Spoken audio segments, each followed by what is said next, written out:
Can I से demand को सबसे इंपॉर्टेंट या प्राइमरीली कौन अफेक्ट करता है? The most important factor is price. So यहां पर मैं लिखता हूं प्राइस ऑफ पर्टिकुलर गुड. ये पर्टिकुलर वर्ड लिखना जरूरी है बिकॉज वन कमोडिटी के बारे में है. या तो इसको एक और नाम दिया था which was by the name of price of concerned good या गुड कंसर्न, मतलब वही कमोडिटी. इसके अलावा एक और फैक्टर होता है जिसका नाम है other factors than price of particular good. ये अदर फैक्टर्स में और कौन कौन आएगा? इनकम आएगा, फैशन, टेस्ट, हैबिट्स, कॉम्पिटिटिव क्या, price of substitute goods, price of complementary goods, size of population, government का policy, climatic conditions, social conditions, ऐसे बहुत सारे पॉइंट्स पढ़े थे. सॉरी, टैक्सेस आ सकता है. अब when I talk about price of particular good, ये रिश्ते का एक नाम है. डिमांड और प्राइस के रिश्ते को हम क्या बोलते हैं? We call it as variation in quantity demanded. क्या बोलते हैं इसको? Variation in quantity demand. जबकि अदर फैक्टर्स के वजह से होगा तो हमने इस कॉन्सेप्ट को नाम क्या दिया था? When demand gets affected due to other factors, it is called as variation. Okay, it is called as something else. Notes open करो, मैंने लिखवाया है.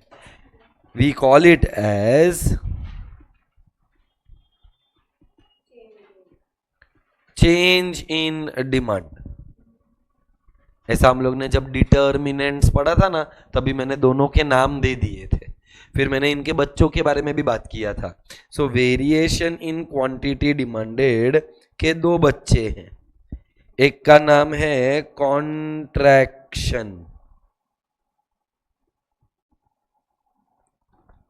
इन क्वांटिटी डिमांडेड, दूसरे का नाम है एक्सपांशन इन क्वांटिटी डिमांडेड. तो एक्सपांशन और कॉन्ट्रैक्शन दोनों किधर होता है? क्वांटिटी डिमांडेड में होता है. और किसके वजह से होता है? अच्छा, वेरिएशन, पर वेरिएशन किसके वजह से है? सो एक्सपांशन एंड कॉन्ट्रैक्शन किसके वजह से है? प्राइस के वजह से.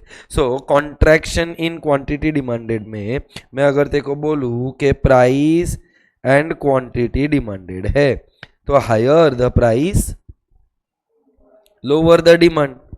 This is called as, notes देखना, contraction in demand. So when price, बोलो, when price rises, quantity demanded falls.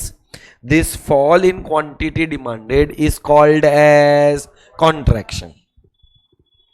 अच्छा, अगर मैं यहां पर वापस आता हूं, प्राइस, क्वांटिटी डिमांडेड. प्राइस क्या हो रहा है? फॉल. तो क्वांटिटी डिमांडेड क्या हो गया? राइज. तो वापस ये जो फॉल इन प्राइस के वजह से हुआ उसको हम क्या बोलेंगे? Expansion. So basically let's narrow it down और एक ही चीज पे फोकस करते हैं फिलहाल. Left hand side, demand gets affected due to price of a particular commodity, या तो प्राइस ऑफ गुड कंसर्न. जब भी प्राइस के वजह से होगा तो हमने इस रिश्ते को एक नाम दे दिया, वेरिएशन इन क्वांटिटी डिमांडेड. जब भी वेरिएशन इन क्वांटिटी डिमांडेड रहेगा तो उसके दो बच्चे हैं, एक का नाम कॉन्ट्रैक्शन, एक का नाम एक्सपांशन. एक्सपांशन कॉन्ट्रैक्शन किसके वजह से होता है? Price.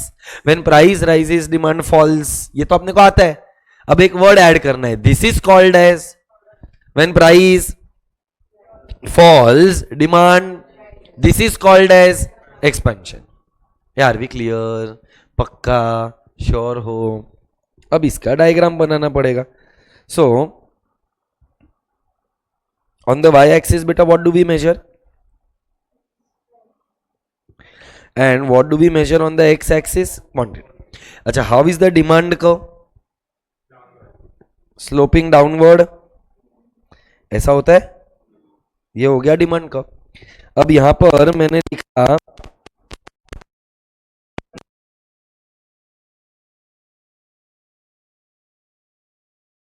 Price.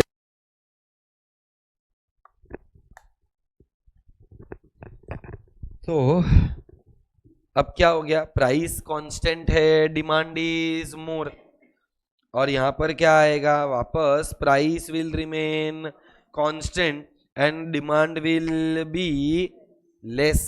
So if at the same price more is demanded, increase in demand.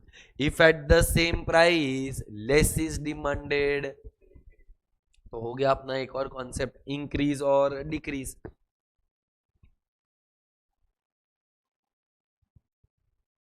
बस यहां पर जब डायग्राम बनेगा ना, वो डायग्राम थोड़ा अलग बनेगा. चलो, ये वाला कर्व कौन सा curve? Downward sloping. Downward sloping कौन सा कर्व? Name is demand. ये बराबर ना? बोलो, ये हो गया अपना प्राइस P, ये हो गया अपना क्वांटिटी Q, और ये है डब्बे का नाम A. Do you agree? अब अगर मैं तेरे को बोलूं प्राइस क्या है, सेम, मतलब प्राइस ऊपर, प्राइस नीचू, के प्राइस उधर ही. अब सेम प्राइस पर what has happened? People have demanded मोर, मतलब ये बन गया Q1.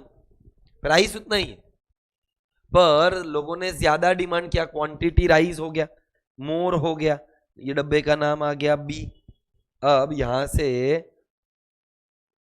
एक और कर्व आया जिसका नाम है D1. अब यहां पर क्या हो रहा है, अपवर्ड, डाउनवर्ड, किधर गया, किधर गया? देखो इधर राइट में गया. हाँ, मूवमेंट है कि शिफ्ट है? मूवमेंट अपवर्ड डाउनवर्ड होता है. हाँ, शिफ्ट हो गया ना. कर्व देख देख, मूवमेंट कब होता है? एक ही जगह पर यहां पर एक ही कर्व है कि अलग कर्व है? मतलब कर्व बदल गया, तो इसका नाम हो गया shift in the demand curve, and this is your increase in demand. ये बराबर है. तो यहां पर मैं नाम क्या देगा, मैंने लेफ्ट में क्या लिखा था, मूवमेंट, तो मैं यहां पर क्या लिखेगा, shift of the demand curve.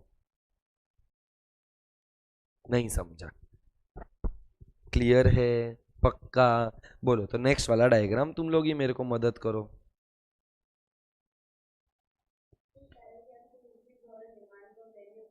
Yes, you can do that as well. तो अभी तू मेरे को बता, यहाँ पर एक डिमांड कर्व आएगा कि दो डिमांड कर्व आएगा?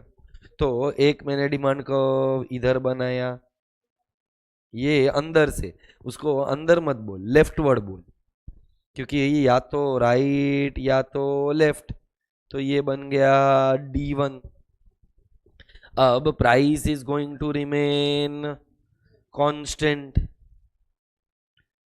तो प्राइस P पर पहले डिमांड था Q, प्राइस P पर पहले डिमांड था. अब सेम प्राइस P पर डिमांड हो गया Q1. पहले A तक था, अभी C तक है. A टू C किधर गया? लेफ्ट में गया तो डिक्रीज इन डिमांड, राइट में गया तो इंक्रीज इन डिमांड. बराबर है? तो क्या ये चारों डायग्राम सेम है कि अलग है?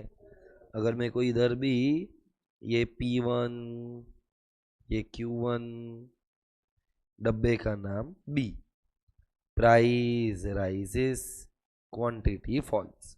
Are we clear? तो अगर मैं तेको इधर पूछता हूं, यहां पर क्या होगा? पहली बात, क्या राइट वाला कॉन्सेप्ट लॉ ऑफ डिमांड है? नहीं. तो in this what is happening, price will very कि price will remain constant? Price will remain constant, जबकि what will happen to other factors will change या दे विल वेरी। अभी यहाँ पर जगह है मेरे पास, तो मेरे को वो चारों चीजें लिखनी है। लेफ्ट वाले जो कॉन्सेप्ट पढ़ा हम लोगों ने, वहां पर क्या है, एक्सपांशन कॉन्ट्रैक्शन है। एक्सपांशन कॉन्ट्रैक्शन में मूवमेंट होता है कि शिफ्ट होता है? मूवमेंट होता है। तो मेरे को बताओ ना, दो टाइप का मूवमेंट था। एक का नाम था upward movement. What is upward movement called as? Upward movement का मतलब कॉन्ट्रैक्शन इन क्वांटिटी डिमांडेड है। What is the downward movement? ये डाउनवर्ड और अपवर्ड मूवमेंट प्राइस का है। तो इम्पैक्ट किस पर आएगा? तो अब तेरा दिमाग लगा, तेरा कंफ्यूजन शायद तक क्लियर हो जाना चाहिए। प्राइस और डिमांड का रिलेशनशिप इनवर्स है। तो अगर अपवर्ड मूवमेंट किस में है, तो फॉल इन डिमांड कॉन्ट्रैक्शन हो गया। So don't get confuse. मेरे को ऐसा लग रहा है कि लोग कंफ्यूज किधर हुए, सर अपवर्ड और कॉन्ट्रैक्शन ये तो ऑपोजिट हो गया, क्योंकि रिलेशनशिप ऑपोजिट है ना, क्योंकि रिलेशनशिप इनवर्स है। तो अगर प्राइस अपवर्ड तो डिमांड कॉन्ट्रैक्ट, अगर प्राइस डाउनवर्ड तो demand expands. So downward movement is called as expansion in quantity demanded. बराबर है? बोलो यहां पर क्या लिखूं, मूवमेंट आएगा कि शिफ्ट आएगा? कितना शिफ्ट है? एक राइट वर्ड शिफ्ट। बोलो राइट वर्ड शिफ्ट में क्या लिखूं? Increase in demand. और एक और शिफ्ट कौन सा आएगा? Leftward shift. ये बराबर। और लेफ्ट वर्ड शिफ्ट मतलब decrease in demand. Are we clear? पक्का? So demand gets affected by dash and dash, price and other factors. Price of a particular commodity, other factors than price of a particular commodity। Price की वजह से जो price और demand का रिश्ता है वो क्या है? Variation. Variation in quantity demanded.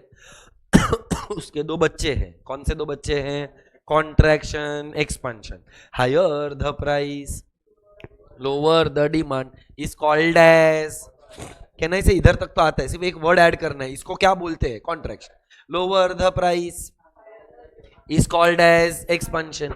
Expansion contraction की वजह से मूवमेंट होता है। मूवमेंट या तो अपवर्ड होता है या तो डाउनवर्ड होता है। Upward movement in price is called as, downward movement in price is called as.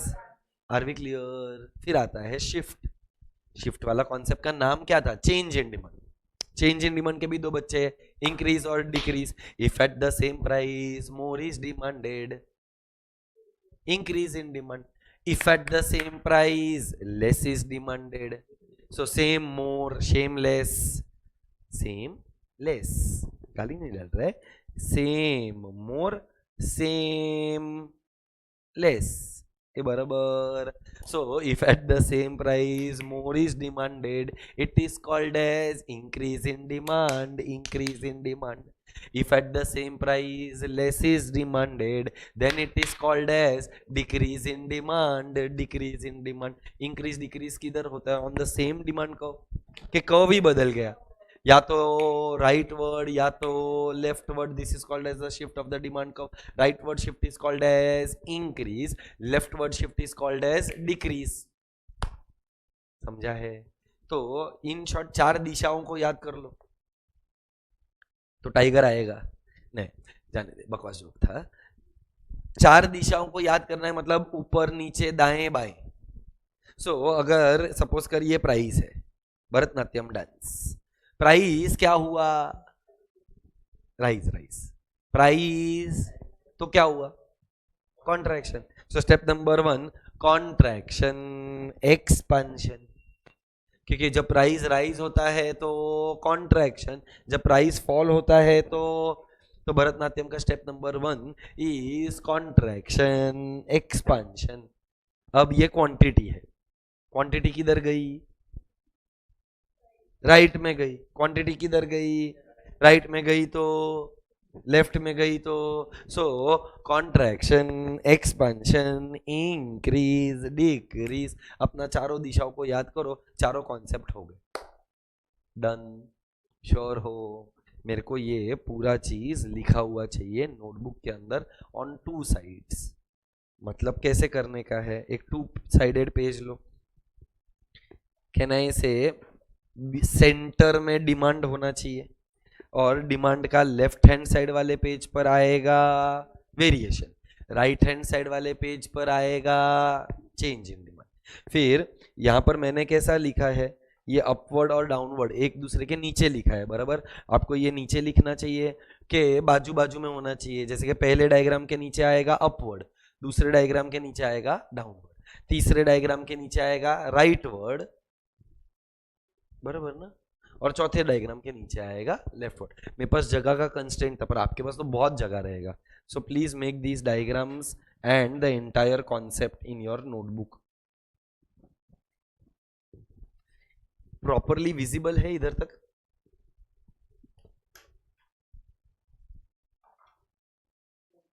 बोलना बेटा। Yes of course.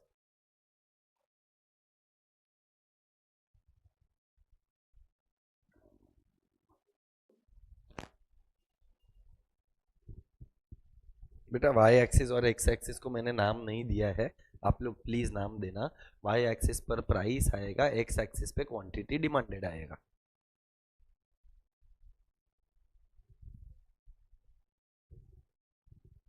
Diagram should be neat, clean and well named, नहीं तो डायग्राम अनाथ हो जाएगा। क्योंकि अगर तुमने वाई एक्सिस एक्स एक्सिस को नाम ही नहीं दिया तो क्या डायग्राम बनाया वो कोई समझ ही नहीं पाएगा। सो आपको वो naming the axis, naming the points is a very important aspect.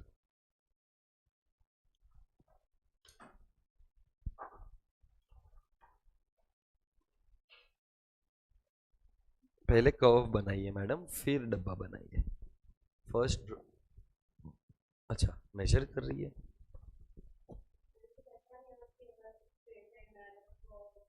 बना सकते हैं, कर्व भी बना सकते हैं, स्ट्रेट लाइन भी बना सकते हैं, दोनों चलेगा। Yes, so we can just check the government text book also, we have it open. मेरे ख्याल से तो वो लोग ने देख कैसा बनाया है, कर्व नहीं बना है, so it is absolutely because वो लीनियर था। मतलब कभी linear, non linear, curve can be both.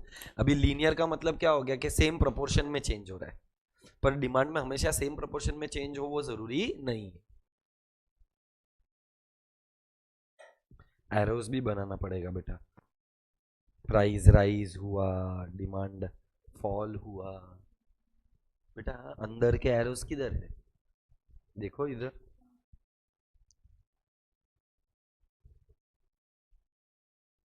So you have to show it to them that prices is rising from P to P1, quantity is falling from Q to Q1, ऐसा। और बेटा अगर आपने यहाँ पर C वाला point नहीं दिया तो भी चलेगा, क्योंकि A के बाद B आता है, वो तो मैंने सिर्फ A to B और A to C जानबूझ के किया है, आपके टेक्स्ट बुक के अंदर B ही दिया है वो लोगों।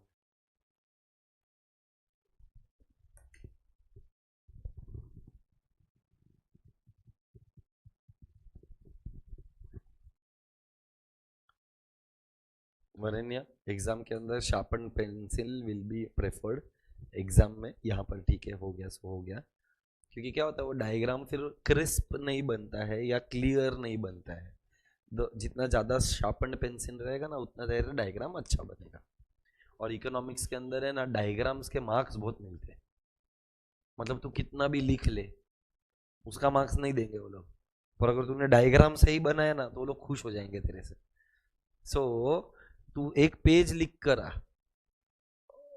पर अगर तूने डायग्राम ढंग से नहीं बनाया ना तो वो तेरे मार्क्स कट करेगा। तू 3/4 पेज लिख पर डायग्राम जोरदार बना तो they will give you better marks. So ensure that diagram is of your top quality diagram, clear, straight, distinct, explains everything. अच्छा अभी इसके नीचे बेटा कॉन्ट्रैक्शन के नीचे लिख, नहीं बट तू लिख दे ना, कॉन्ट्रैक्शन के नीचे क्या था। हाँ तो वो कॉन्ट्रैक्शन में क्या हो रहा है, अपवर्ड मूवमेंट है। और एक्सपेंशन में डाउनवर्ड मूवमेंट, मूवमेंट अलोंग, वो उसके नीचे लिखना फिर।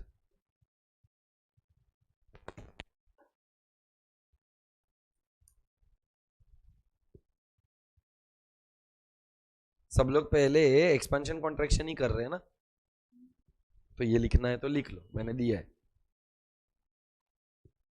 पहले अपवर्ड डाउनवर्ड मूवमेंट का लिख लो, फिर जो भी मैंने दिया है वो सब लिखो।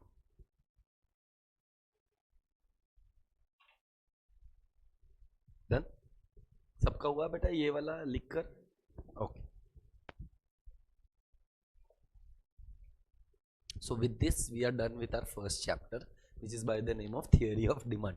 और बहुत इंपॉर्टेंट चैप्टर है, इस पे से ये जो अपन ने आज किया ना, ये तो एक श्योर शॉर्ट क्वेश्चन है।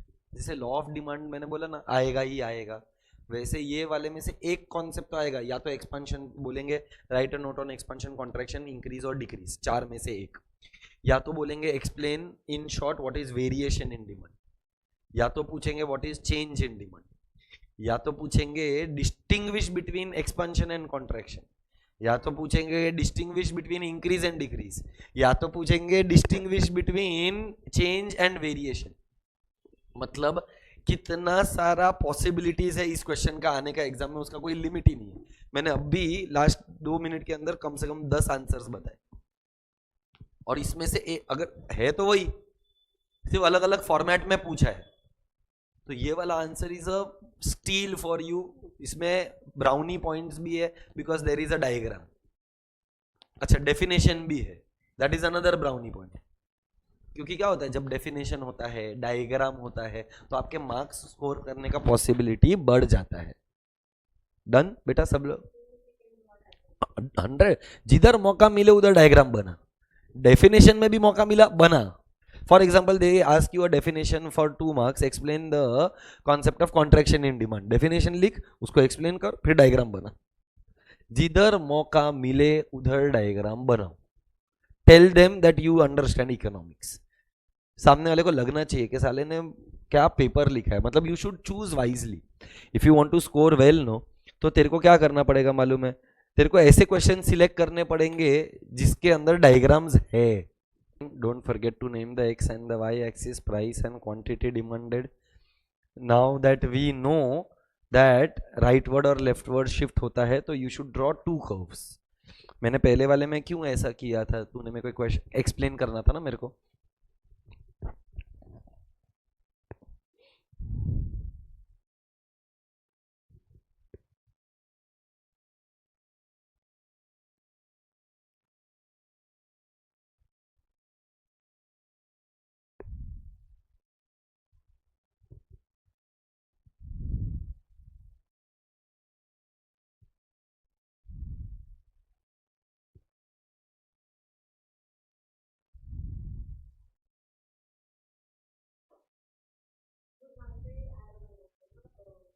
ए टू बी, हाँ चलेगा ना, नीचे भी बना सकते हैं डेफिनेटली, क्वांटिटी के इधर भी बना सकते हैं।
डन।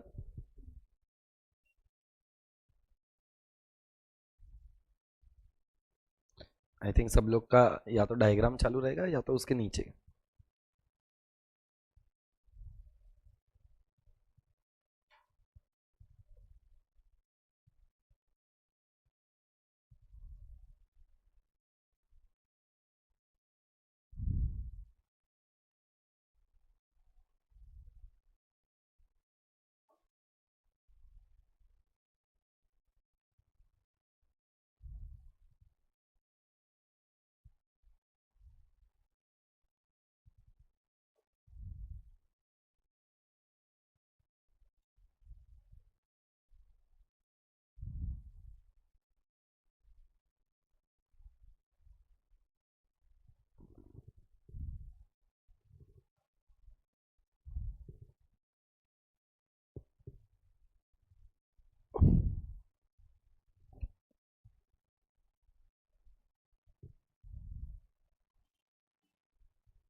डन। पूरा क्लियर है? एक बार अपने मटेरियल से गो थ्रू कर लो, कुछ डाउट्स रहेगा तो मेरे को पूछो, नहीं रहेगा तो we can start with a new chapter. If you want a 5-7 minute का breather you can take that, then we can start, whatever is your choice. अभी मटेरियल में क्या है, यही सारी चीज़ों को स्टेटमेंट के फॉर्म में एक्सप्लेन किया है।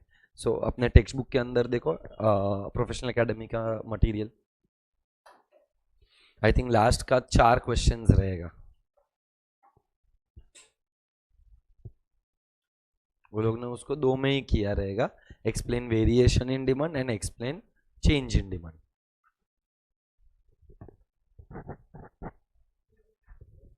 And change, correct, increase decrease वाला आंसर। तो देखो वहां पर हम लोग ने ब्लैंक डब्बे दिए हुए हैं, that is for you to practice the diagrams.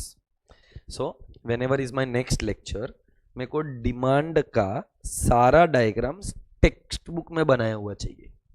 Notebook में तो मैंने बनवाया है, मैंने पर्सनली पहले सॉल्व किया फिर तुमसे बनवाया है। टेक्स्ट बुक में आप लोग खुद से सॉल्व करके आएंगे, सो दैट जब टेक्स्ट बुक, हाँ प्रोफेशनल एकेडमी का टेक्स्ट बुक, क्योंकि पढ़ेंगे तो टेक्स्ट बुक से ही, फिर टेक्स्ट बुक में ऐसा बीच में से ब्लैंक दिखेगा तो समझेगा नहीं कि क्या हुआ, तो ये अपना प्रैक्टिस भी हो जाएगा। And I don't think so we have any further lectures till the 8th of May। तो आप लोग के पास बहुत टाइम है, और कृपया करके भाई साहब इस बार होमवर्क मत भूलिएगा, आपको भी सेम एप्लीकेबल है। क्या हो गया? एक बार गो थ्रू करो मटेरियल। हाँ,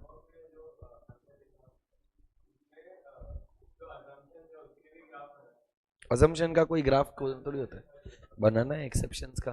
हाँ हाँ, एक्सेप्शंस का ग्राफ है, नहीं बना है, पर ये तो डिमांड कर्व का है, तो ग्राफ में कोई एक्सेप्शंस का भी चाहिए। अपवर्ड स्लोपिंग कर्व है ना, वो बना लेना, कोई बात नहीं, नहीं बनाया तो बस वो गया। एक और पेज ये वाला,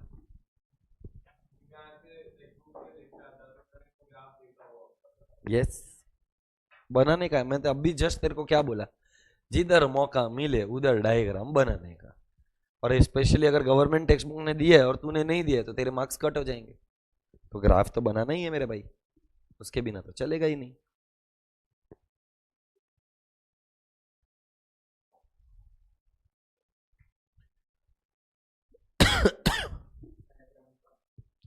सॉरी, सारे डायग्राम्स 6-7 डायग्राम्स आएंगे। इंडिविजुअल डिमांड कब आएगा, मार्केट डिमांड कब आएगा, लॉ ऑफ डिमांड के लिए आएगा, एक्सेप्शंस के लिए आएगा, और ये 8 डायग्राम तो मिनिमम बनेंगे। और मेरा बात अगर तुम मानो तो तुमको एक बार नहीं, ये सब डायग्राम्स 2 बार प्रैक्टिस करना चाहिए। You can make a separate notebook for practice of diagrams.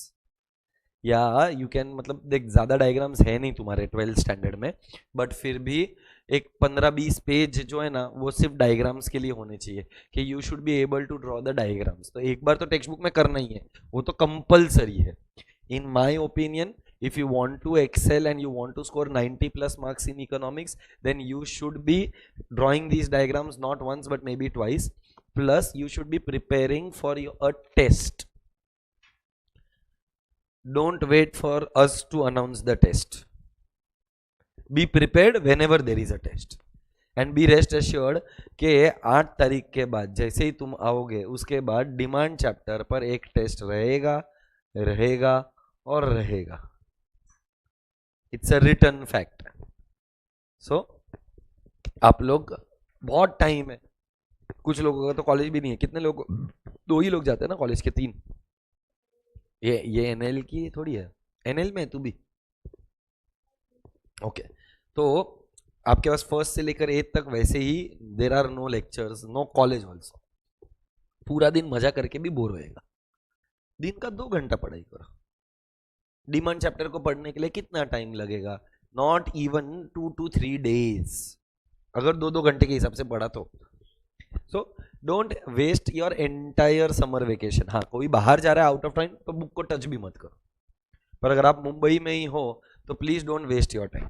और अगर आप तब बाहर जाने वाले हो तो आपको अब पढ़ाई करना पड़ेगा। अपॉर्चुनिटी कॉस्ट, कुछ पाने के लिए कुछ खोना पड़ता है। क्लियर है ये? अबे जा, वही वो जो मेहनत है ना उसको ही खोना बोलते हैं साले। वो मेहनत तू किया नहीं है, आंसर लिख कर लाया नहीं है, डैश।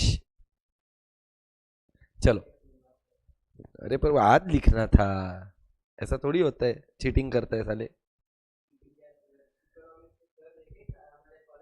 वो पर मेरा तो मुंह अच्छा है ना, मैं तो पढ़ाता भी ढंग का हूँ।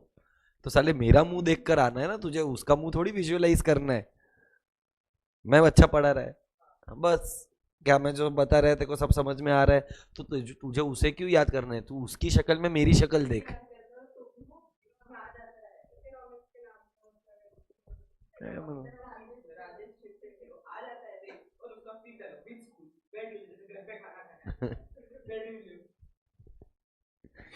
जाने देना, पर मैं, तू अच्छा सोचना, तू बुरा बात बुरा क्यों देखता है? अच्छा देख।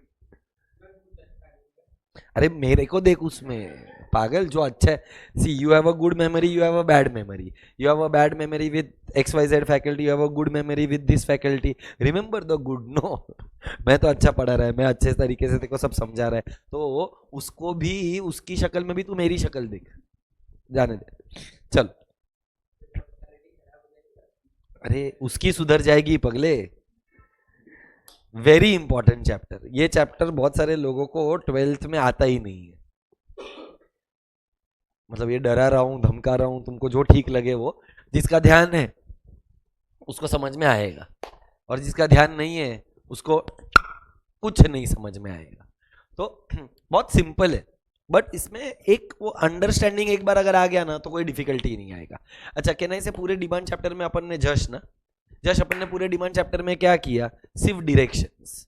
अपन ने क्या बोला? Higher the price, lower the demand, lower the price, higher the demand, this is called as the law of demand.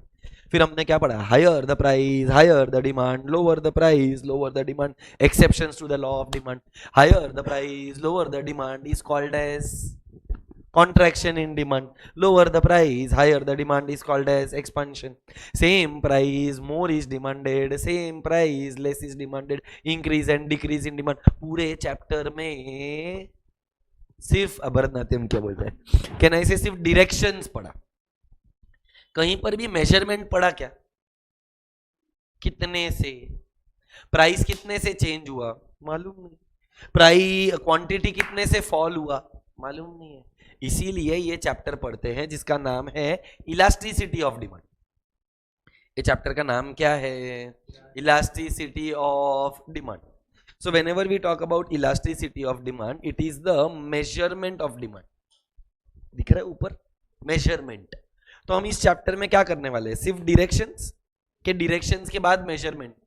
देख, डायरेक्शंस तो होएगा ही क्योंकि लॉ तो अप्लाई होगा, लॉ के बाद क्या? तो कितने से। क्या वर्ड यूज किया, कितने से। सो देख मैंने कुछ तो लिखा है, elasticity is the degree of responsiveness और sensitiveness of a commodity due to a change in its price. तो अगर मैं तेरे को बोलूं डिड वी ऑल रिस्पॉन्ड, तो मेरे वजह से तुम्हारे में कुछ तो रिस्पॉन्स आया। ये जो रिस्पॉन्सिवनेस है ये इलास्टिसिटी है। अच्छा कुछ लोगों ने बहुत रिस्पॉन्ड किया ये और वो हंस रहा है, रिस्पॉन्ड दोनों ने किया पर इसका रिस्पॉन्स ज्यादा था, तेरा रिस्पॉन्स कंपेरेटिवली कम था। मतलब हाँ positive. So it is the degree of responsiveness or sensitiveness of a commodity due to a change in its price. तो जब प्राइस के वजह से क्वांटिटी डिमांडेड में बदलाव आता है तो हम उसको बोलते हैं इलास्टिसिटी ऑफ डिमांड। यहां तक क्लियर है। तो एक फॉर्मूला लिखा है, percentage change in quantity demanded upon percentage change in price, or this can also be written as delta Q upon Q divided by delta P upon P, Q for P for price. अब we are Indians, we don't believe in division, we believe in multiplying. Therefore the formula is delta Q upon Q, division का sign क्या हो गया, multiplication. तो कहने से reciprocal होता है। क्या किसी मैथ्स के स्टूडेंट कोई एसपी सबको समझता है ये कि डिवीजन के साइन को क्या कर दिया, नहीं डिवीजन के साइन को मल्टीप्लाई किया तो उसके बाजू में जो भी होता है उसका क्या हो जाता है, reciprocal, that is P upon delta P. अब ये छोटा समोसा क्या है, डेल्टा चेंज। तो ये जो छोटा समोसा है वो कैलकुलेट कैसे होता है, new minus old. For example when price was ₹5, demand was 100, when price is ₹10, demand is 20। तो कहने से इसमें मेरा ओल्ड प्राइस कितना था, न्यू प्राइस कितना है, तो 10 - 5 इज डेल्टा पी।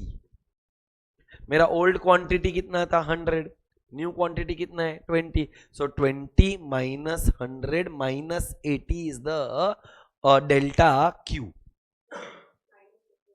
क्योंकि 20 - 80 है ना, 20 - 100 है तो 20 - 100 कितना होता है, 80 नहीं होता है, -80 होता है। न्यू माइनस ओल्ड है ना, हाँ। तो इन शॉर्ट सिंपल भाषा में डेल्टा को कैसे याद रखने का, डेल्टा का मतलब न्यू माइनस ओल्ड। चल यहां पर मैंने दो चीजें लिखी है, देखो तो जरा, ये वाला एग्जाम्पल और ये वाला एग्जाम्पल 1 और 2। कहना इसे प्राइस के वजह से क्वांटिटी में there is a less change और यहां पर प्राइस के वजह से क्वांटिटी में there is a more change. तो मैंने अभी जस्ट देखो क्या बोला, प्राइस के वजह से या तो डिमांड में बहुत चेंज आएगा या तो प्राइस की वजह से क्वांटिटी डिमांडेड में कम चेंज आएगा। मोर चेंज आया तो इलास्टिक। नया वर्ड्स ऐड कर रहा हूं तुम्हारे डिक्शनरी में। अभी तक कौन से वर्ड्स डिक्शनरी में होनी चाहिए, 6 तो होने ही चाहिए, variation, change, expansion, contraction, increase, decrease. आज 7वां और 8वां वर्ड ऐड कर रहा हूं, इलास्टिक और इन इलास्टिक। इलास्टिक और इन इलास्टिक। इलास्टिक मतलब which can change in more proportion, inelastic का मतलब which does not change in more proportion, it changes in a lesser proportion. So देख पहला वाला लाइन में कितना चेंज है, लेस। दूसरे वाले लाइन में कितना चेंज है, सो अगर मोर चेंज रहेगा तो हम उसको इलास्टिक बोलेंगे और अगर लेस चेंज रहेगा तो हम उसको क्या बोलेंगे, इन इलास्टिक। सो क्या प्राइस के वजह से क्वांटिटी डिमांडेड पर फर्क पड़ेगा कि नहीं पड़ेगा, कितने से, ये पूछना पड़ेगा। तो higher the price lower the demand, क्या ये इलास्टिक है, क्या ये इन इलास्टिक है, कि ये लॉ ऑफ डिमांड है, इन इलास्टिक ना, कम हो गया डिमांड, कितने से नहीं मालूम है। सो can I say that this is the law. Law के बाद आता है elasticity. So higher the price lower the demand, तुमको क्या पूछना चाहिए, कितने से, more change, elastic, less change. Are we clear? अब ये वाला जो मैंने लिखा है ना वो बहुत इंपॉर्टेंट है। देखो तो जरा, ये समझता है क्या? Percentage change in quantity demanded is less then percentage change in price. क्योंकि मैंने यहां पर क्या लिखा है, इलास्टिक के इन इलास्टिक। इन इलास्टिक मतलब मोर चेंज के less change. So percentage change in quantity is less then percentage change in price. और क्या मैं इसी को उल्टी तरीके से लिख सकता हूं, percentage change in price is greater than percentage change in quantity? गलत है, इधर ग्रेटर बोला मैंने। और बेटा ग्रेटर तो मतलब इलास्टिक होता है ना, ऐसा क्या बेटा? The equation which I have written over here, क्या ये दोनों इक्वेशन का मीनिंग सेम है कि अलग है? सिर्फ वेरिएबल अलग है, मतलब तो सेम ही है। तो क्या सिर्फ फोकस तेरा साइन पर होना चाहिए कि वेरिएबल पर भी होना चाहिए? सिर्फ साइन, सिर्फ वेरिएबल, दोनों? नहीं समझा? बोल भाई, क्या नहीं समझा? नहीं, कंफ्यूज दिख रहा है तू जितना कौन। हाँ, तो आई रिपीट वंस अगेन, कहना से यहां पर हम लोगों ने इन इलास्टिक लिखा था। इन इलास्टिक का सिंपल भाषा में मतलब क्या होता है? Less change. So can I right percentage change in quantity demanded is less then percentage change in price? ये तो पक्का है। पर बेटा वरेण्य, कहने से यही इक्वेशन को मैं ऐसा भी लिख सकता है, percentage change in price is greater than percentage change in quantity demanded. दोनों का मीनिंग अलग थोड़ी है, दोनों का मीनिंग सेम ही है। इसीलिए देख, मैंने एक एग्जांपल भी लिया, परसेंटेज चेंज इन क्वांटिटी कितना परसेंटेज लिया? 20। परसेंटेज चेंज इन प्राइस कितना लिया? 40। तो मेरा आंसर क्या आया?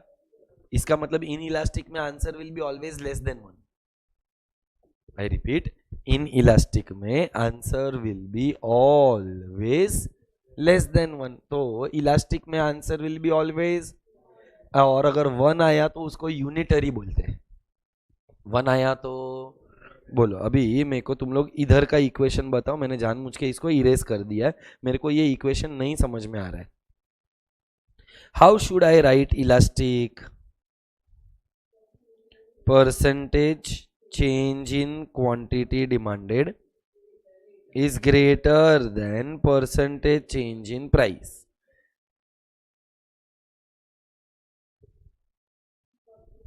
Percentage change in, तो सिर्फ लेस वर्ड सुनकर उसको इन इलास्टिक बोल देना चाहिए कि कंपेयर करना चाहिए? पहले पहले कौन है? क्वांटिटी, बाद में प्राइस, तो लेस और ग्रेटर चलेगा। सो वेरिएबल्स पर डिपेंडेंट है। You should always remember from the point of view of quantity. Clear है ये? सो बेटा आई रिपीट, क्या हमने पूरे डिमांड चैप्टर में सिर्फ क्या पढ़ा? क्या पढ़ा? करेक्ट। मतलब कहना से मेजरमेंट्स पढ़ा, ओनली डायरेक्शंस। ये वाले में क्या पढ़ेंगे? दोनों, डायरेक्शंस भी और मेजरमेंट भी। तो देख, मैंने यहां पर ब्लैक कलर में कुछ तो लिखा है, दिख रहा है क्या? बोल। Higher the price, lower the demand, lower the is called as inverse relationship, is nothing else but law of there is no measurement, therefore it is a qualitative concept. अभी देख, रेड में जो मैंने तेको बोला वही मैंने लिखा है। एक सवाल पूछना पड़ेगा, कितने से, या तो मोर चेंज या तो लेस चेंज। मोर चेंज रहेगा तो demand is elastic, less change रहेगा तो डिमांड इज इन इलास्टिक। अगर आंसर ग्रेटर देन 1 आया, देख यहां पर मैंने वापस एग्जांपल लिया था, परसेंट ये रहा, मैं वापस लिख देता हूं। Percentage change in quantity demanded upon percentage change in price. Quantity demanded में there is more change, 40% upon 20%, तो आंसर कितना आया? 1 आया कि 2 आया? क्या यूनिट? मतलब मैं समझ नहीं. 2, हाँ, बिकॉज अपन ने यूनिट लिया ही है ना, quantity demanded. So change in quantity demanded is 40%, change in price is 20%. Then your answer is less than 1 के ग्रेटर देन 1? ग्रेटर. क्लियर है? श्योर हो? पक्का? ये क्या है? ओके, लॉ है. इसमें भी ये क्या है? कॉन्ट्रैक्शन. अब क्या पूछने का? हाँ, तो मैंने अभी क्या किया? तो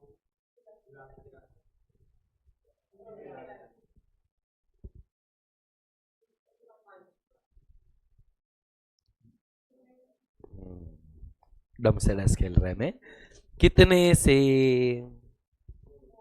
तो इसीलिए अगर तू देखेगा तो देख, एक्सपेंशन कॉन्ट्रैक्शन में 2 पॉसिबिलिटी है. कॉन्ट्रैक्शन में भी डिमांड इलास्टिक इन इलास्टिक हो सकता है, एक्सपेंशन में भी डिमांड इलास्टिक इन इलास्टिक हो सकता है. नहीं समझा? श्योर हो? पक्का? क्योंकि अगर ये नहीं समझ में आया तो तुम्हारा पूरा चैप्टर बर्बाद है. You need to understand this entirely.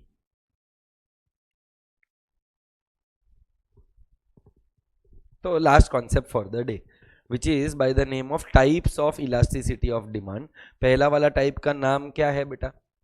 Price elasticity of demand. क्या ये फॉर्मूला हमने कहीं देखा हुआ है?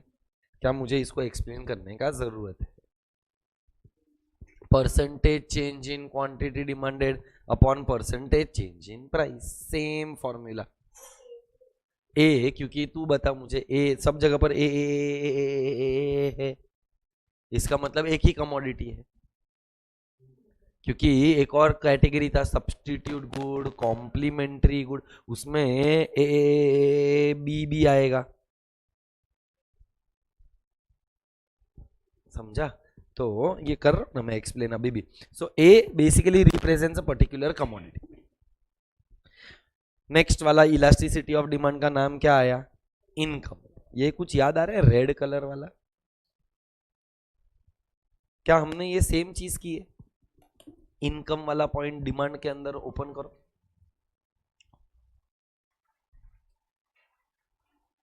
अदर फैक्टर्स में पहला पॉइंट सेम डिट्टो ऐसा ही दिखता रहेगा. 1 और 2 चेंजेस हियर एंड देयर. तो पहला तो फॉर्मूला में क्या चेंज आया? डेल्टा पी के जगह पर डेल्टा वाई हो गया, क्योंकि बेटा वेरिएबल बदल गया. पहले हम क्या पढ़ रहे थे? Price elasticity. अब हम क्या पढ़ रहे हैं? Income elasticity. तो अगर वेरिएबल बदलेगा तो फॉर्मूला भी बदलेगा. Everything remains the same. Can I say income elasticity can be positive, zero और नेगेटिव? पॉजिटिव, जीरो या नेगेटिव. पॉजिटिव का मतलब रिलेशनशिप इज डायरेक्ट. डायरेक्ट का मतलब पॉजिटिव, और उसके लिए गुड्स जो होते हैं वो नॉर्मल गुड्स. अगर ये बैटरीज का प्राइस बढ़ गया, नेगेटिव. बेटा ये प्राइस बोला मैं, तो प्राइस तो इधर आएगा ही नहीं. इनकम इलास्टिसिटी ऑफ डिमांड है ना. तो बता, अगर इनकम बढ़ गया तो क्या मैं बैटरी ज्यादा डिमांड करेगा, कम डिमांड करेगा, कि कांस्टेंट डिमांड करेगा? हाँ, बैटरीज का डिमांड मेरे इनकम पर डिपेंडेंट है.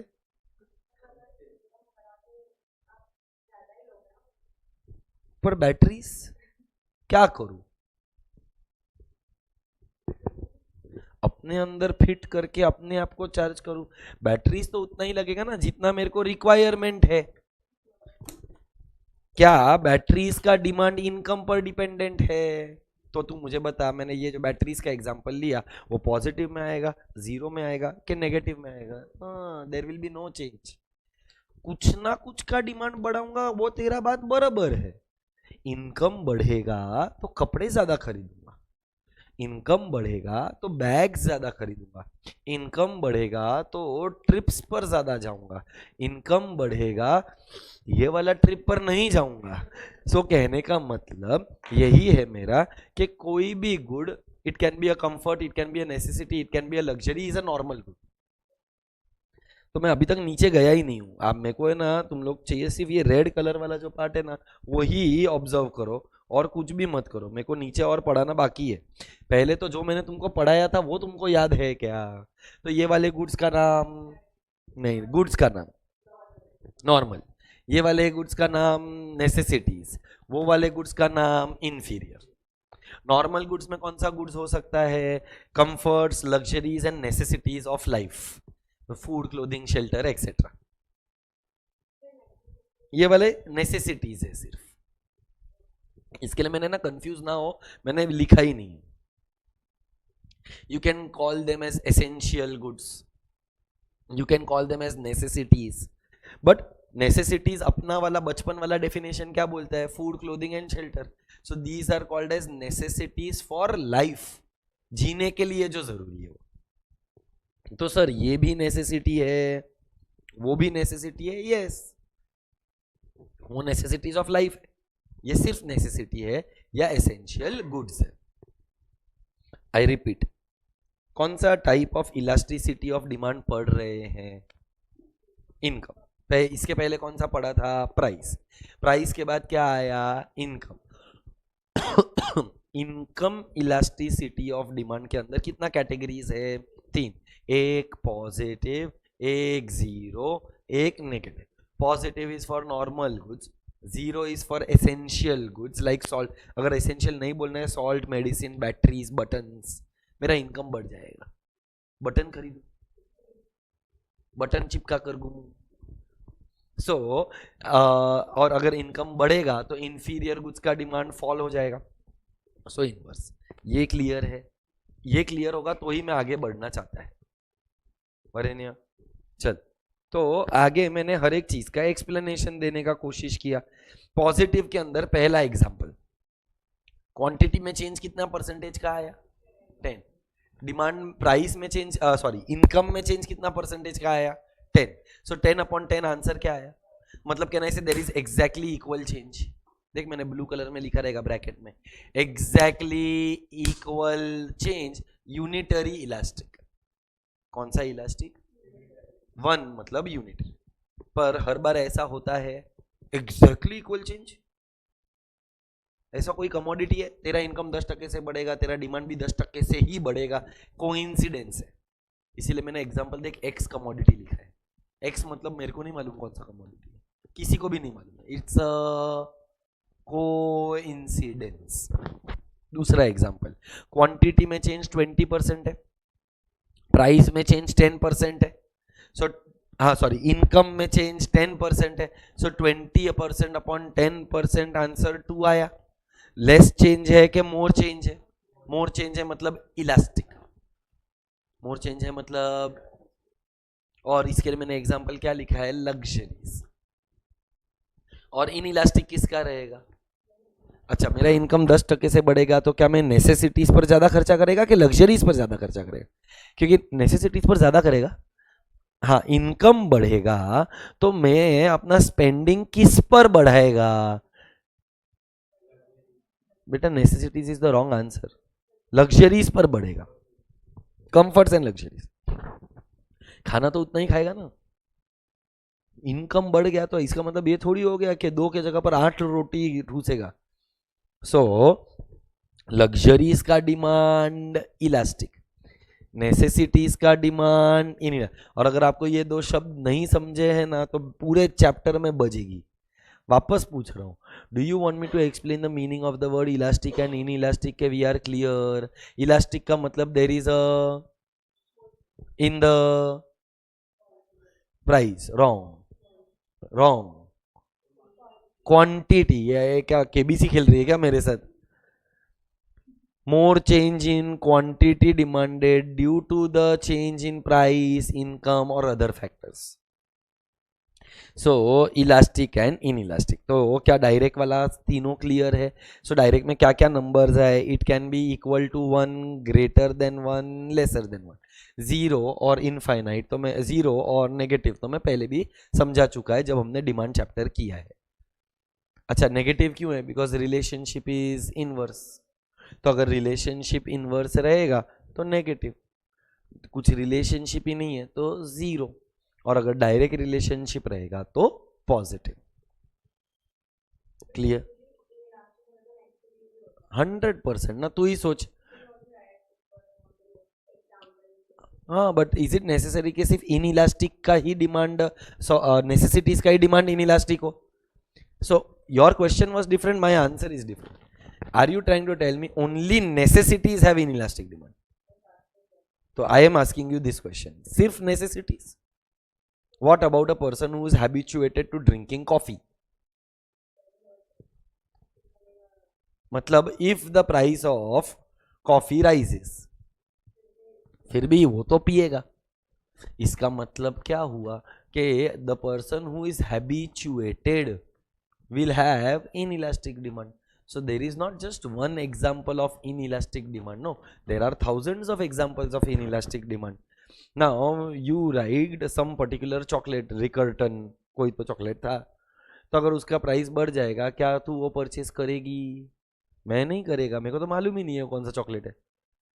इसका मतलब मेरे लिए डिमांड इलास्टिक है पर तेरे लिए डिमांड इन इलास्टिक है, because that depends on your taste, habits, preferences, fashion के ऊपर डिपेंड कर सकता है। तो इन इलास्टिक डिमांड बहुत सारी चीज़ों का होता है, ये हम लोग इस चैप्टर में आगे जाकर कहीं तो पढ़ेंगे कि किसका डिमांड इलास्टिक होता है और किसका डिमांड इन इलास्टिक होता है। बट नेसेसिटीज तो पक्का वन ऑफ द एग्जाम्पल्स है, क्योंकि नेसेसिटीज चाहे कुछ भी हो जाएगा, खाना तो पड़ेगा ही ना, जीना है। तो नेसेसिटीज का मोस्ट, अच्छा जिसके पास गाड़ी है उसके लिए फ्यूल का डिमांड इलास्टिक है, प्राइस पर डिपेंडेंट नहीं है, खरीदना ही नहीं है, गाड़ी है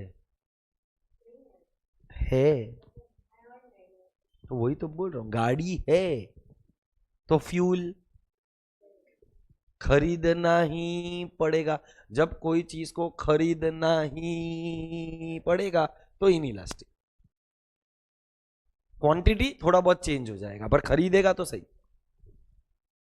तो कॉम्प्लीमेंट्री गुड्स का डिमांड इनइलास्टिक होता है, हैबिचुअल गुड्स का डिमांड इनइलास्टिक होता है, नेसेसिटी गुड्स का डिमांड इनइलास्टिक होता है।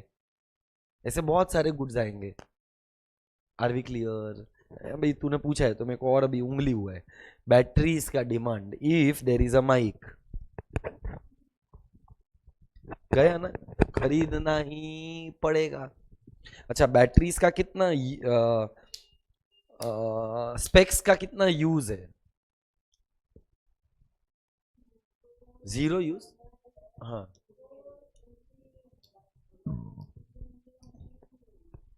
बट मतलब कहना ऐसे, चश्मे का तो एक ही यूज है, to get a better vision. तो अगर कोई कमोडिटी का सिंगल यूज रहेगा, क्या बोला, अगर कोई कमोडिटी का सिंगल यूज रहेगा तो खरीदना ही पड़ेगा, खरीदने के सिवाय ऑप्शन नहीं है। तो जब खरीदने के सिवाय और कोई ऑप्शन नहीं होता है तो हम उसको इनइलास्टिक डिमांड बोलते हैं। Are we clear? पक्का? श्योर हो? एनी क्वेश्चंस, क्वेरीज और डाउट्स? तो ये हो गया अपना इनकम इलास्टिसिटी ऑफ डिमांड। और एक और कैटेगरी है जिसका नाम है क्रॉस इलास्टिसिटी ऑफ डिमांड। ये कौन सा इलास्टिसिटी? ये इरेज इसके लिए कर रहा हूं क्योंकि ये तुम्हारे सिलेबस में नहीं है, बाकी का 3 है क्या? यस। तो क्रॉस इलास्टिसिटी में बेटा अब तेरे को क्या अलग दिख रहा है? आईजी, तेरा नाम भूल गया, शनाया। तो Shanaya, what do you find different in the formula? How did you find out that there are 2 commodities A और बी लिखा है? सो फॉर्मूला तो सेम ही है, परसेंटेज चेंज इन क्वांटिटी अपन परसेंटेज चेंज इन प्राइस। फर्क क्या हो गया? Quantity of A, demand for B. इसमें से भी मैंने तुमको सब कुछ पढ़ाया हुआ है। कहने से cross elasticity is for 2 commodities, या तो सब्सटीट्यूट्स या तो कॉम्प्लीमेंट्री गुड्स। सब्सटीट्यूट गुड्स है विच relationship? Direct. When the price of Pepsi rises, the demand for Coke will rise. When the price of Pepsi falls, the demand for Coke will fall. So relationship is direct का मतलब positive, positive का मतलब positive cross elasticity of demand, और positive है तो very high, positive है तो very high, और नेगेटिव रहेगा तो वेरी लो। अच्छा, नेगेटिव कब आएगा? जब goods are complementary. Demand chapter में ये सब हुआ है। सो अगर रिलेशनशिप तो negative cross elasticity of demand, relationship तो पॉजिटिव, और does the price of batteries affect the demand for bananas? Battery banana कोई रिश्ता है कि रिलेटेड है कि अनरिलेटेड है? तो देख, मैंने लास्ट एग्जांपल क्या लिखा है, unrelated goods, will there be any change के नो चेंज? नो चेंज मतलब जीरो। No change in what?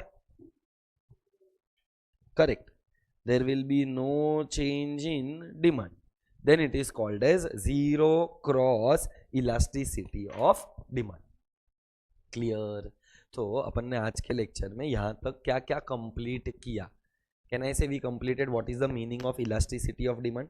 We completed what is price elasticity, we completed income elasticity and cross elasticity. I want you to make notes and I want you to go through the material, and that should be it for the day.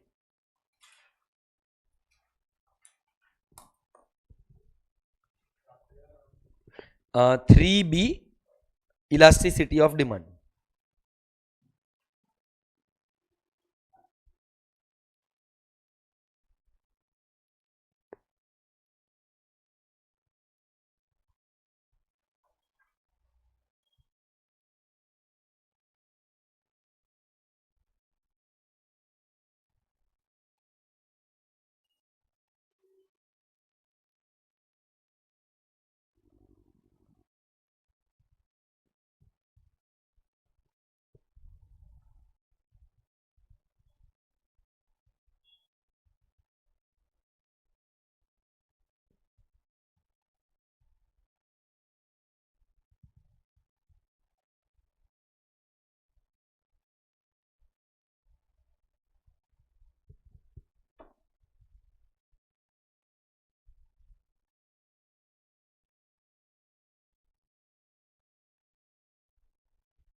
हो सके तो ये अलग colour में ही लिखना, so to represent के these two are different things.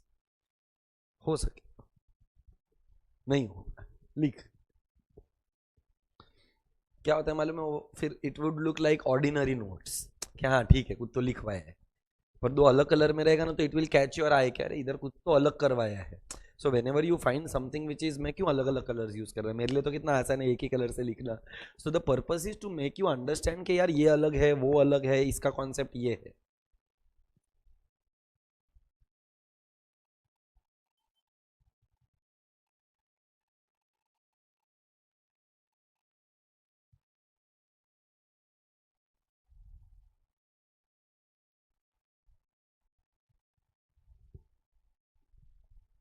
I'll wait for others to complete this.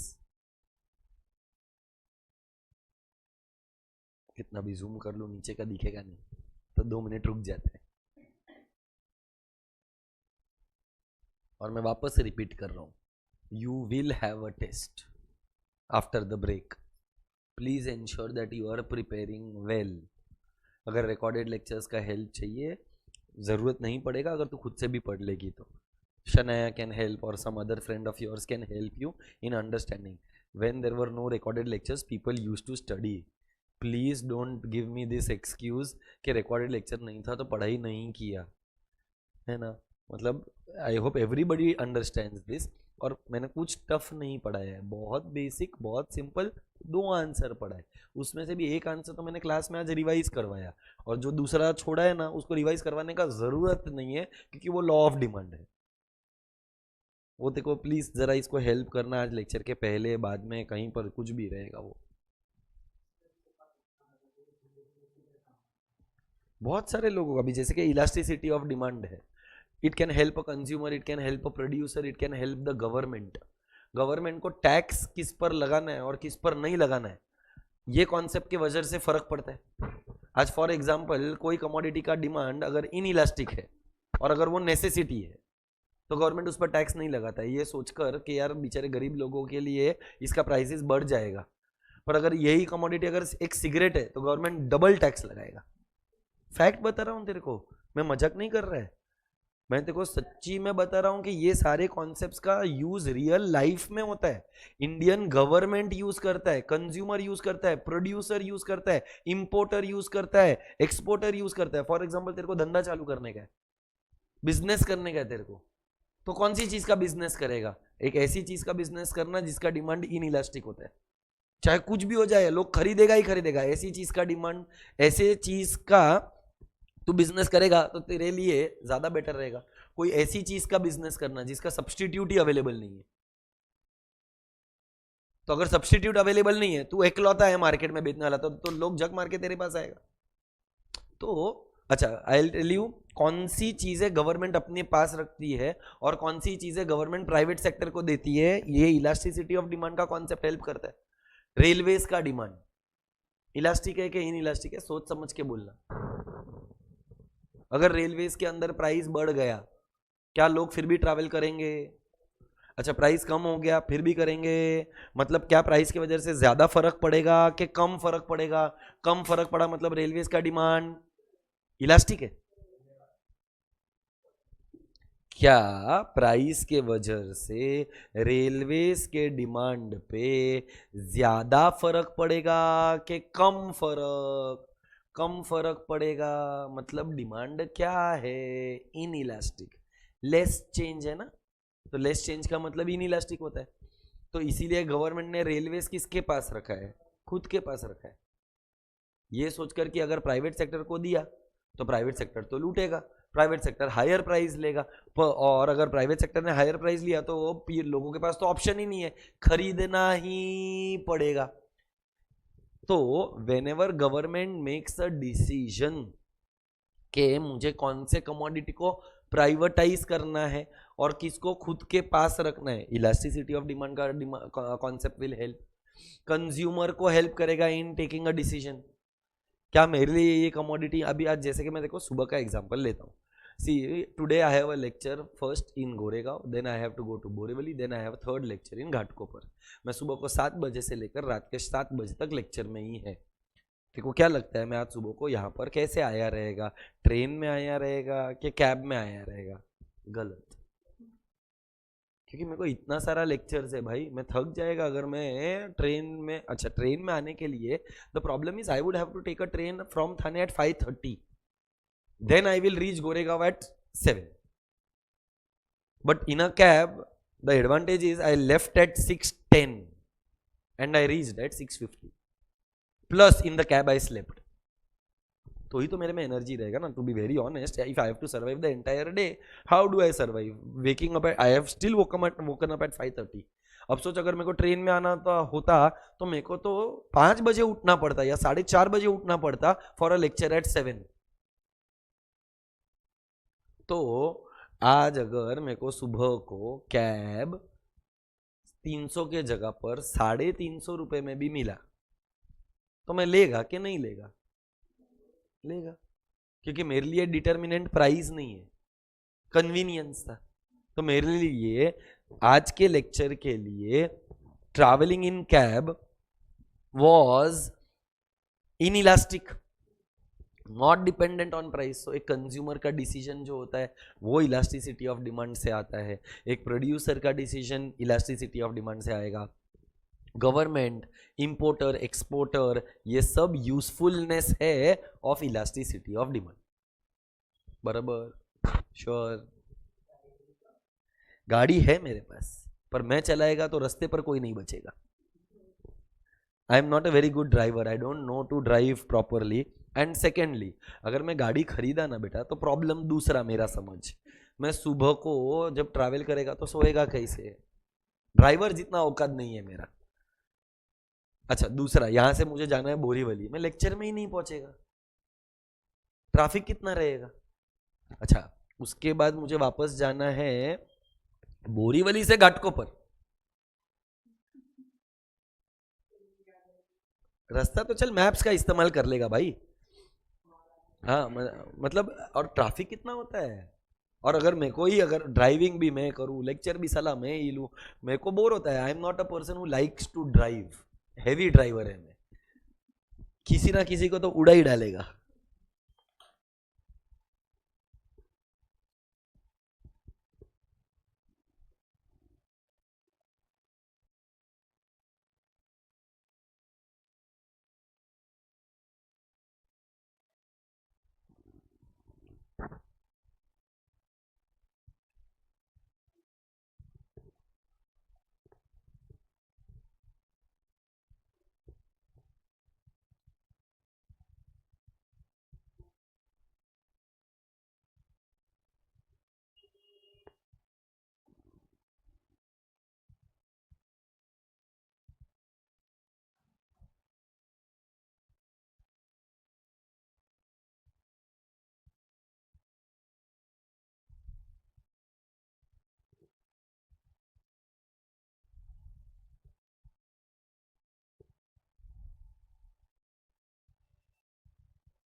और मैं अभी भी बता रहा है, तुम लोग मेरे को अभी भी कंफ्यूज ही दिख रहे हो between elastic and in elastic. Please ensure that your understanding of these two words is clear. If you don't understand these two words, you are in a problem, not only for your 12th but in your future as well, because ये F Y S Y T Y C A foundation या MBA करने के time पर भी तुमको haunt करेगा। CA हो, CS हो, CMA हो, USCMA हो, you do any foreign degree, Indian degree, ये कॉन्सेप्ट आने वाला है। तो आज छोड़ा ना तो तू समझ के चल के आगे के लिए भी छोड़ने वाला है तू। तो you need to be clear with what is elasticity of demand.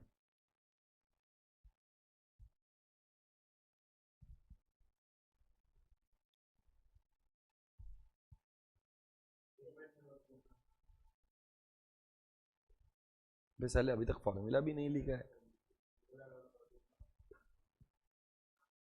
इतना ही था।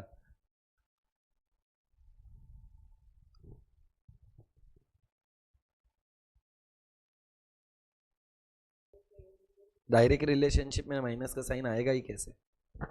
डायरेक्ट का मतलब ही पॉजिटिव होता है, नेगेटिव का साइन आएगा ही नहीं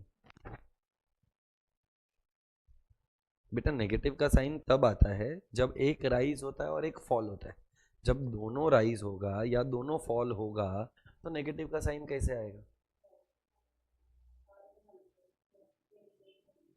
नहीं मतलब अभी क्लियर है।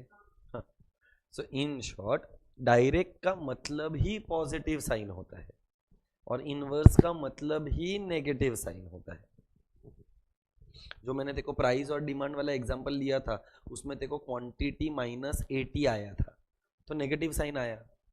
पर वो नेगेटिव साइन कब आया? जब मैंने तुझे कौन सा रिलेशनशिप दिया? इनवर्स। तो अगर मैं तुझे डायरेक्ट रिलेशनशिप देगा, फॉर एग्जांपल मेरा इनकम 1000 है और मैंने डिमांड किया 10 यूनिट्स, फिर मेरा इनकम हो गया 2000 तो मैंने डिमांड किया 20 यूनिट्स। तो ये मेरा ओल्ड क्वांटिटी, ये मेरा new quantity, this minus this करेगी, नेगेटिव का साइन आएगा किधर? आएगा ही नहीं, क्योंकि रिलेशनशिप डायरेक्ट है, कभी भी नहीं आता है। डायरेक्ट रिलेशनशिप में नेगेटिव साइन आ ही नहीं सकता है। आप लोगों ने मैथ्स में कॉन्सेप्ट पढ़ा है स्लोप। स्लोप का मतलब होता है चेंज। तो स्लोप या तो डाउनवर्ड होता है या तो अपवर्ड होता है। डाउनवर्ड स्लोप का मतलब नेगेटिव होता है, अपवर्ड स्लोप का मतलब पॉजिटिव होता है। भगवान, तो इनवर्स रिलेशनशिप हुआ ना, क्या कर रही है तू? हाँ ये ले, कर दिया मैंने कम तो इनकम बढ़ गया। अरे बेवड़ी, तो ये डायरेक्ट रिलेशनशिप ही हुआ ना। ये 500 हो गया, दोनों कम हो गया तो भी तो डायरेक्ट हुआ ना। क्या बोल रही है तू? तो ये -500 ये -5 माइनस माइनस कट हो गया। अरे पर आएगा तो, वही तो बोल रहा हूं, आंसर प्लस में ही आएगा, नेगेटिव में आ ही नहीं सकता है, माइनस माइनस कट। तो मम्मी, इन शॉर्ट अगर रिलेशनशिप डायरेक्ट है तो आंसर हमेशा पॉजिटिव ही आएगा।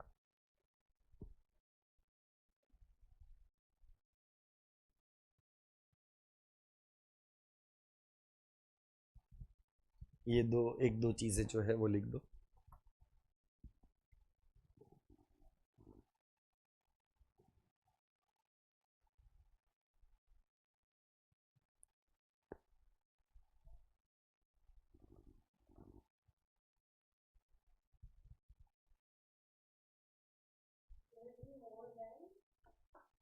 प्रोपोर्शनेट चेंज, प्रॉप मत लिख देना तुम लोग भी, more than proportionate.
E is less than 1 but E is greater than 0, तो पॉजिटिव। बेटा कैन आई से ये पॉजिटिव क्रॉस इलास्टिसिटी के लिए 1 2 3 है, इसका मतलब ये E इज लेस देन 1 है पर E इज ग्रेटर देन 0 है। तो if E is less than 1, yes,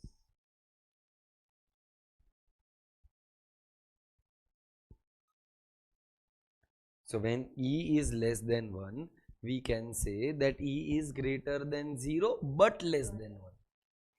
क्या कर रही है तू? ग्रेटर देन 0, लेस देन 1, तो वो लेस देन 1 के कैटेगरी के लिए आएगा। हुआ ये लिखकर सबका? The last part is to copy cross elasticity of demand।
एक बार अपना मटेरियल ओपन करो और चेक करो question number 1 and question number 2। Professional academy का मटेरियल, पेज नंबर क्या है बेटा? 66 पे क्वेश्चन नंबर 1 देखिए क्या है. Explain the meaning and definition. Question number 1 introduction. अच्छा, इंट्रोडक्शन दिया है अलग से वो लोगों ने. हाँ, तो वो इंट्रोडक्शन. फिर what is question number 1. Types के अंदर देख 3 टाइप रहेगा. पहले वाले का नाम, दूसरे वाले का नाम, इनकम और पेज टर्न करना. क्रॉस तीनों एक ही जगह पर दिया है. हाँ वो ओके. तो अभी ये देखिए फर्स्ट, फिर नेक्स्ट सेकंड, और एक और पेज टर्न करो, थर्ड. बराबर है. इतना गो थ्रू करो, कुछ डाउट रहेगा